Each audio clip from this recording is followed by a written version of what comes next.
Phones. Something we use every day and every spare second that we have.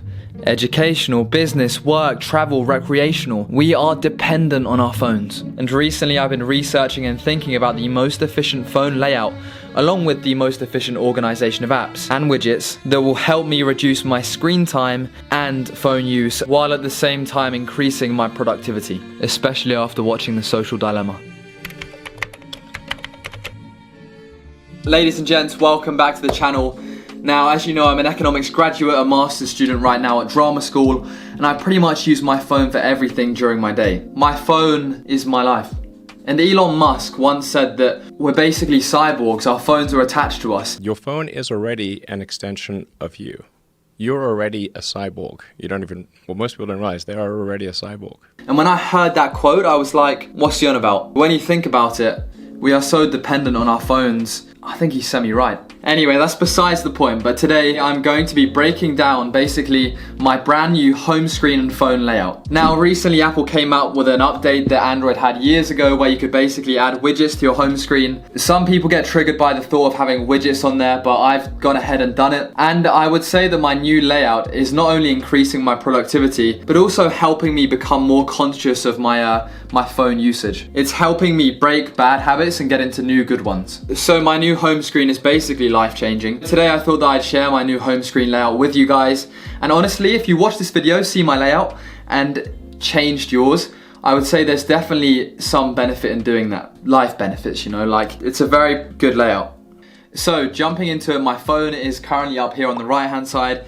And you can see that as soon as I unlock my phone, I basically end up at this screen right here. Now, for some of you, it's going to trigger you that there's not a screen full of apps, but I'm telling you, this is the most efficient screen layout I've ever used. Starting off at the top left, we've got a news widget, which basically allows me to see the most important news without having to click on any app. It's kind of subconsciously imported into my brain, which I think is very useful for keeping up to date with current affairs while not having to use any extra time to go on a news app or anything like that. The widget next to it is obviously my screen time. Now, this is something that I find really amazing, and as soon as I get a day where I've spent over like 5 hours on my phone, it's a great way to hold me to account, put me in check and be like, why am I wasting my life on my phone? Stop, put it down, put it away. And I think especially as let's say a millennial, this is such a great tool because it's so easy to get sucked into watching TikToks, Instagram, Twitter, like so easy to get sucked into spending your whole day on social media. And having this permanently on my home screen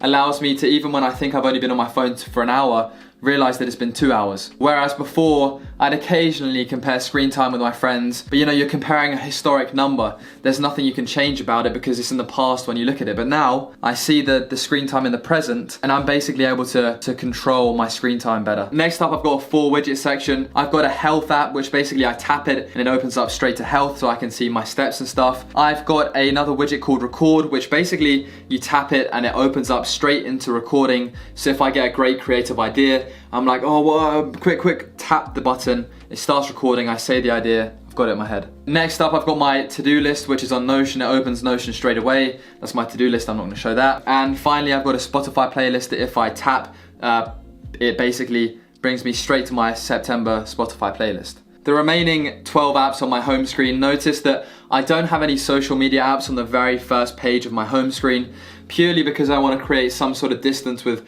social media being ingrained into my life. So I don't want it to be like subconsciously the first thing and the thing that I see every day when I open up my phone. I know YouTube's a bit of an iffy one, but I am a YouTuber. So I've got my YouTube Studio, my mail, my photos, Audible, WhatsApp, clock and camera, some essential apps. Once again, to get into good habits, along my bottom 4 apps, I've got Skillshare, so that kind of every day I'm like, okay, let me learn some Spanish, let me learn a new skill. It's there, I see it every second of my day on my phone. I've got Notion, which basically is my notepad. My university notes is on Notion, so I frequently use that. I frequently use the internet, and then finally I have settings in case I ever need to change anything. That photo is horrendous. Then on the second page of my home screen, I've got a photos widget, because I think it's a great thing to have, because it really kind of promotes your mood in a good way, because you'll see a random memory from however long ago, and it's just a nice thing if there's some friends on your phone, and I just love it. And then we've obviously got phone and messages, Google Maps and calendar, so they're kind of more useful apps. Then we've got a layer of social media, a layer of football and social media and kind of headspace, so essentially a layer of key apps, mainly for fun. And then we've got 4 boxes of apps, which are university, acting, investing, and finance. So once again, 4 key frequently used boxes. And then finally, we've got a productive game of chess there, the shortcuts thing, which I use a lot, Spotify, which is key for music, the Nike Running Club. And then when we swipe across, we've then got a whole bunch of apps that I kind of need on my phone and want to have, but don't really use. So we've got like car in case I break down, sport in case, Fitbit, I want to change my Fitbit, Apple ones that I don't really use, photo and video, which I may use occasionally, shopping ones that I don't really use, but occasionally use. And I think the key theme is it's really kind of layering of usage versus productivity. So obviously here we've got productivity and high usage. Here we've got high usage but not as much productivity. Then finally, we've got low productivity, low usage. And really structuring my phone in a way like that has helped me become more conscious of everything, more productive. I'm learning more skills, and it's brought a lot of benefit into my life, and I can't quite explain why, it just has. And I'm a bit sick at the moment if my voice sounds a bit weird, but I really wanted to bring out this quick video this weekend before I go and recover. I've got a tired voice from drama school. But I'm now gonna show you how you can add widgets and how you can add this 4-square box to your own phone once you've done the iPhone update. Okay guys, so first up I'm gonna show you how to add a widget like the 2 at the top and like the photos one. So let's say you want to add a new one, hold down on any app, then press edit home screen. The stuff will start wobbling around. Then you want to hit the plus icon at the top left, and you'll see loads of different widgets. Now you can choose notes, headspace, news, reminders, stocks and shares. There's loads to choose from, but scroll down and find the one you're looking for. So for me, I would choose the news one, and I would also choose the clock, and you can essentially put them onto your home screen. Okay, so to add a 4-widget box, hold down on the home screen, press plus in the top left, scroll all the way down to the shortcuts thing, then select what type of box you want, an 8 or a 4. I've gone for a 4, you can select an 8. Then press plus to this widget.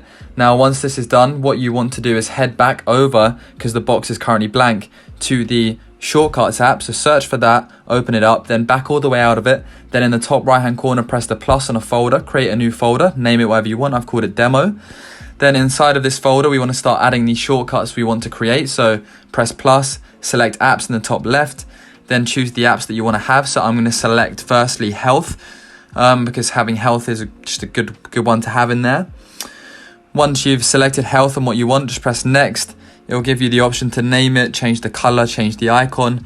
I'm just going to call it health and change the color to yellow.